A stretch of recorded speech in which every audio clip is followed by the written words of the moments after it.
Midsummer is the peak of the growing season, but we can be so busy weeding, watering and harvesting that we forget to start new plants. But smart gardeners know that sowing seeds now will keep their gardens cropping with second or even third crops.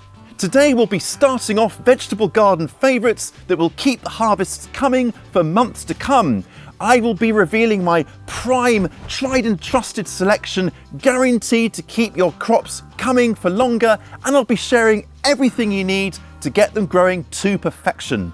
First up is one of my favourite leafy greens, kale. Now this is my Cavolo Nero kale that I sowed earlier in spring, but making a sowing now in summer can be a savvy idea because your kale will grow on into the coolness of autumn, which it'll much prefer, and there will be fewer pests around at that time of year. And all varieties of kale will grow well into the winter as well, if you can resist it that long.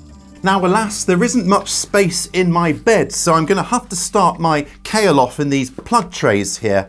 But it does mean that I can overlap my crops. Now this is a great example of succession sowing. It means I can start these off while the things finish over there and have young plants ready to go out, making the most of the space I have.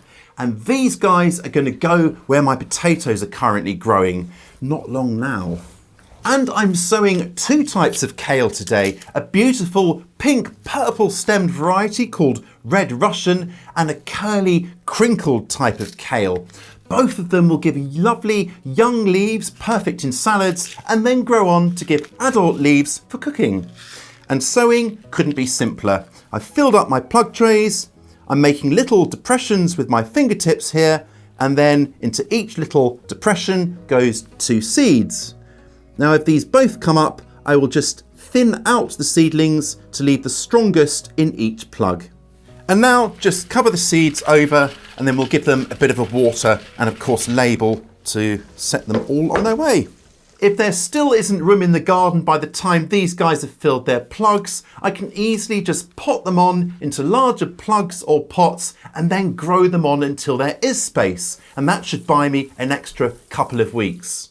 And these guys will get planted about 16 inches or 40 centimetres apart in both directions, nicely firmed in and given a really good water to set them on their way. Now I should get some pickings in the autumn before a lull over winter, and then they'll pick up again in spring before eventually flowering, at which point they can just be grubbed up and added to the compost heap.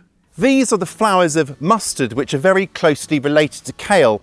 Now, it's worth letting kale and other brassicas flower like this if you have the space early in spring, because they provide a really valuable source of nectar for bees and butterflies.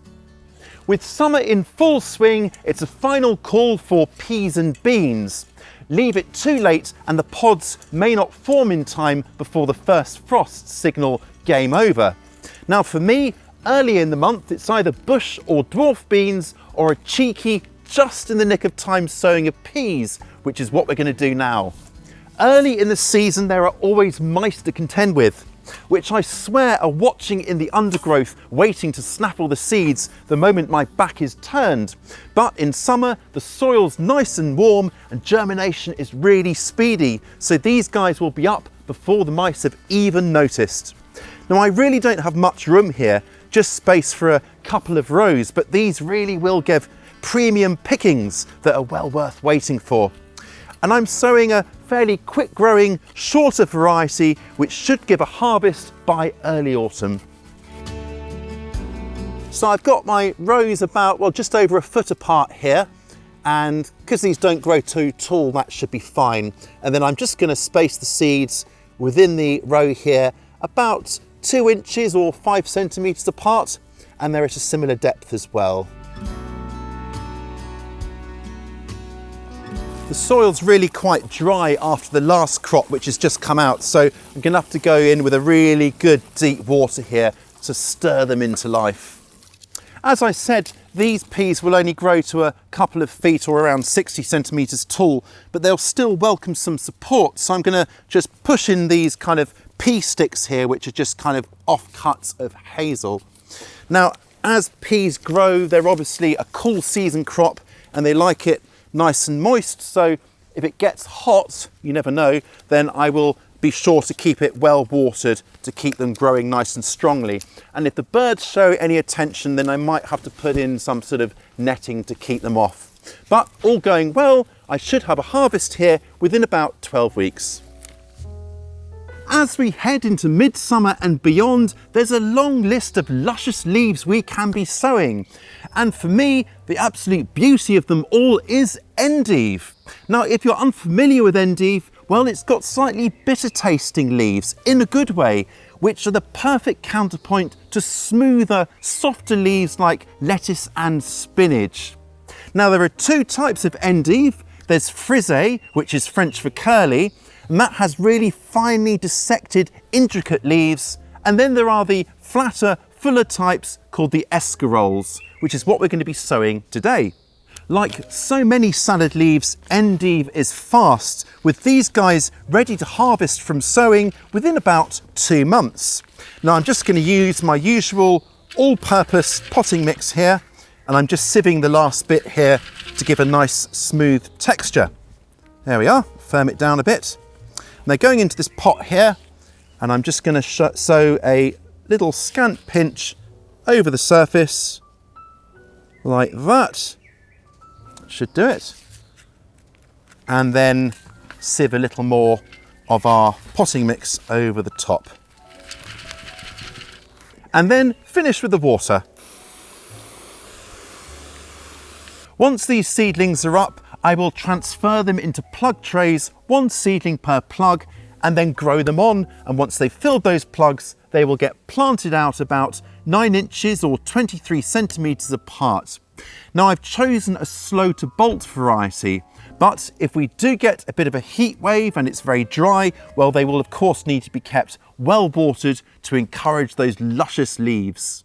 We've sown carrots a few times in this series of sowing videos, but that's because carrots are a must grow for its sheer character and flavour.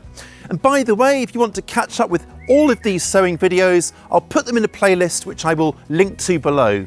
Anyway, with summer rapidly marching on, the window for sowing these ravishing roots is rapidly closing. So it's my last sowing, and I'm going to be using a quick growing variety. If you're not sure which types of carrots can turn things around in time, well, here's a little list of quick maturing varieties to give a go. There isn't time before autumn for my carrots to grow big, fat, chunky roots, but there is time for a bonus crop of sweet and tender roots, which I can then enjoy throughout the autumn. And it's the usual routine for these carrots. I've marked out 2 rows about 10 inches or 25 centimetres apart. And now, just to help the seeds along, because it is beginning to get a bit dry, I'm going to water into the row before I sow, and this will create a nice cool, moist cushion around the seeds. And now to sow, a little pinch of seeds, trying as best as you can to drop each seed about 1 centimetre or ½ inch apart, but don't worry if you get a little bit closer than that, you can always thin the seedlings out. And then just cover them over. If it gets really hot, then what I could do is cover this area with a plank of wood each row to kind of shade it until the seedlings come up, but do check regularly. And if you are in a very hot climate, then I would say that's absolutely a very good idea actually to help with germination there. And then these should be good to harvest from about 2 months' time, and then on well into autumn and possibly even early winter. This is also a really good time to make more sowings of carrots into containers. So if you don't have much ground space, this is a great option. Now these guys I sowed earlier in the spring, and look, I've got some lovely little baby finger carrots that are perfect for salads. What I love about sowing carrots into containers is that they don't really need very rich compost or potting mix, which means you can get away with actually recycling old potting mix from, for example, a container that had potatoes in. So it'll still have enough nutrients left in it. So fill a container and then just do the usual, but rather than doing rows, we're going to do what's called broadcast sowing, which means scattering the seeds evenly all over like this. And then once you've got them scattered, aiming for about 1 centimetre or 1/2 inch apart. You can then just cover them back over with a touch more of your potting mix. And now for something that's a real delicacy in the kitchen. Pak choy or bok choy is a real winner thanks to its crisp but delicately flavoured leaves. I absolutely love it, briefly fried with a little bit of oil, lots of minced garlic and perhaps a little splosh of soy sauce to finish it all off. Delicious. Pak choy is one of a number of Asian greens that are great for sowing from the second half of summer. Others include komatsuna, tatsoi and of course Chinese cabbage. Now slugs absolutely love pak choy, so I'm again going to be sowing them into a plug tray so I can grow them off the ground for now. Slugs are a nuisance, but you have to hand it to them, they've got good taste. What I love about pak choy is that, like kale, you can enjoy the leaves young in salads or let them grow on to then cook.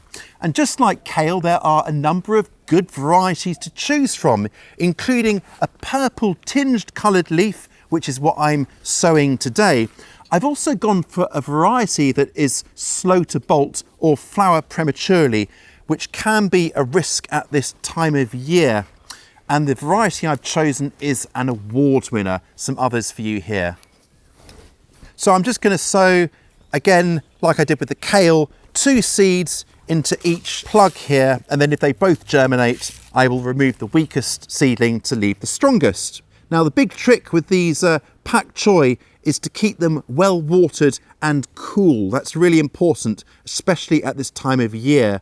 So I'll probably grow these outside in a dappled shady spot, safe from those butterflies of course, which could lay eggs and munch on them. Pak choy and all of the Asian greens in fact do not like it hot. So if you do get really hot summers, it may just be worth waiting until later in summer or even early autumn before you sow them.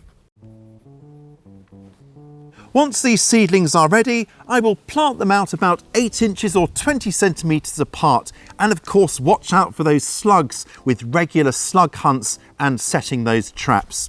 Well, I'm really thrilled with how much we've sown today. This should keep me going well into the autumn. Can't wait. I'll catch you next time.